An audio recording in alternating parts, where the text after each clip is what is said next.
This is the Lone Crater YouTube. We hope this video helps. You begin by confirming the device that will share Wi-Fi already has an internet connection.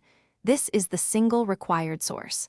Once you confirm, open the hotspot or internet sharing settings immediately. Do not delay. You must set a clear SSID and a strong password so other devices can find and join. Make sure to choose 4 GHz for range or 5 GHz for speed. Finally, enable the sharing toggle so the service broadcasts. This starts the hotspot process.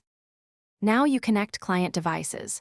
Open Wi-Fi settings, pick the hotspot SSID, and enter the password you created. Once connected, verify internet by loading a simple page. If it fails, check DHCP is enabled so clients receive IPs automatically. To improve performance, limit simultaneous devices and switch bands or channels to avoid crowded frequencies. This reduces packet loss and latency.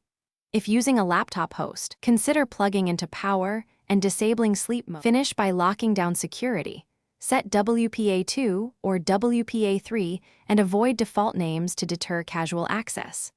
Once done, review host power and sleep settings so the hotspot remains discoverable. If connections drop or clients can't access the web, reboot the host or toggle the hotspot off and on.